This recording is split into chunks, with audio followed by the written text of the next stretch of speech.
رات کے 10 بجے ہیں۔ السلام علیکم، یہ ریڈیو پاکستان ہے۔ عبد القدیر سے خبریں سنیے۔ اہم خبروں کا خلاصہ۔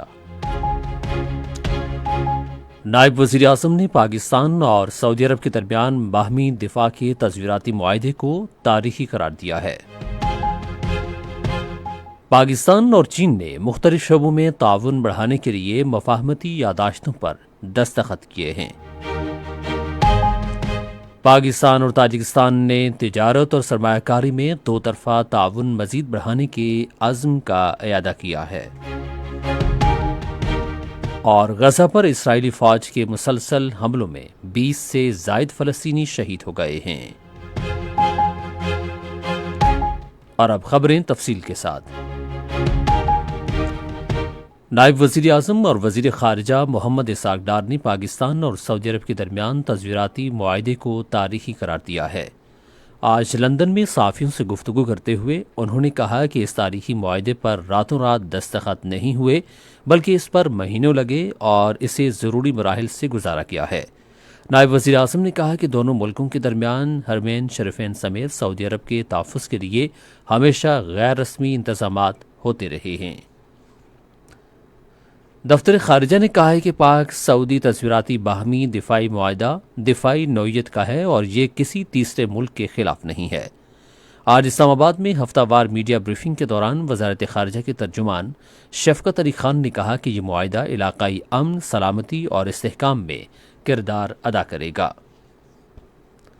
پاکستان اور چین نے ٹیکسٹائل، لائیو سٹاک انڈسٹری اور جدید ہنگامی آلات کے شعبوں میں تعاون بڑھانے کے لیے مفاہمت کی یادداشتوں پر دستخط کیے ہیں۔ صدر آصف علی زرداری اور امچی میں پاکستانی اور چینی کاروباری اداروں کے درمیان 3 مفاہمتی یادداشتوں پر دستخط کی تقریب میں موجود تھے۔ اس موقع پر خطاب کرتے ہوئے صدر پاکستان نے کہا کہ ان معاہدوں سے پاکستان اور چین کے درمیان تعاون کی نئی راہیں کھلیں گی۔ فوج کے شعبہ تعلقات عامہ کے director general lieutenant general Ahmed Sharif Chaudhry نے کہا ہے کہ غیر قانونی افغان شہری پاکستان میں دہشت گردی اور سنگین جرائم میں ملوث ہیں۔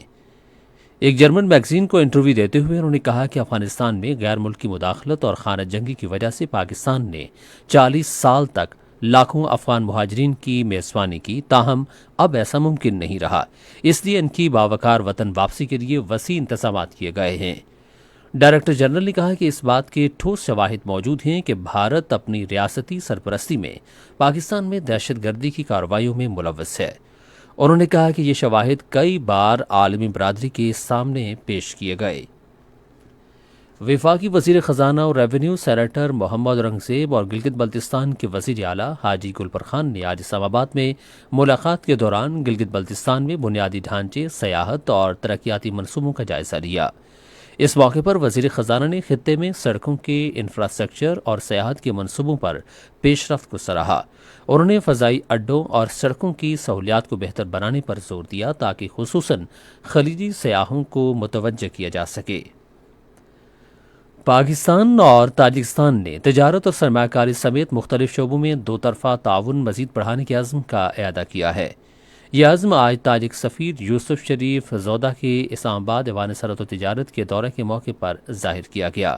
سفیر نے تاجکستان کی معیشت، تجارت اور سیاحت کے استعداد کار کو اجاگر کیا، اور انہوں نے کہا کہ طبی آلات، چمڑے کی مصنوعات، دوا ساز اشیاء اور پاکستانی ہنرمند کارکن خصوصاً دستکاری کی مصنوعات کے تاجکستان میں وسیع مواقع موجود ہیں۔ سیلاب سے متاثرہ بھاولپور ڈویژن کے مختلف اضلاع میں امدادی سرگرمیاں جاری ہیں، جن میں بھاولپور، بھاول نگر، چشتیاں، منچن آباد، لیاقت پور، احمد پور، شرقیہ اور اچ شریف شامل ہیں۔ سرکاری اعداد و شمار کے مطابق 67 سیلابی ریلیف کیمپس قائم کیے گئے ہیں تاکہ متاثرین کو امداد فراہم کی جا سکے۔ بھارت کی غیر قانونی زیر قبضہ جموں کشمیر میں کل جماعتی حریت کانفرنس نے کہا ہے کہ بھارت کشمیریوں کے حق خود ارادیت کے حصول کی منصفانہ جدوجہد کو دبانے کے لیے جارحانہ حربے استعمال کر رہا ہے۔ کل جماعتی حریت کانفرنس کے ترجمان ایڈوکیٹ عبدالرشید منہاس نے سری نگر میں ایک بیان میں کہا کہ بھارت نے مقبوضہ کشمیر کو ایک فوجی چھاونی میں تبدیل کر دیا ہے، جہاں اس کی فوج ایجنسیوں کے ساتھ مل کر بدترین مظالم اور انسانی حقوق کی خلاف ورزیاں کر رہی ہے۔ غزہ پر اسرائیلی فوج کے مسلسل حملوں میں 20 سے زائد فلسطینی شہید ہو گئے ہیں۔ اور پاکستان نے سری لنکا کے شہر کولمبو میں مالدیپ کو 2 کے مقابلے میں 5 گول سے شکست دے کر ساؤتھ ایشین فٹ بال فیڈریشن انڈر 17 چیمپئن شپ 2025 کے سیمی فائنل کے لیے کوالیفائی کر لیا ہے۔ پاکستان پیر کے روز اپنے آخری گروپ میچ میں بھارت کا سامنا کرے گا۔ یہ میچ پاکستان کے معیاری وقت کے مطابق دن 2:30 بجے شروع ہوگا۔ اسی کے ساتھ خبریں ختم ہوئیں۔ مزید خبروں اور تجزیوں کے لیے ہماری ویب سائٹ ہے radio.gov.pk اور فیس بک کے link radio Pakistan news official پر براہ راست ویڈیو سٹریمنگ بھی ملاحظہ کیجیے۔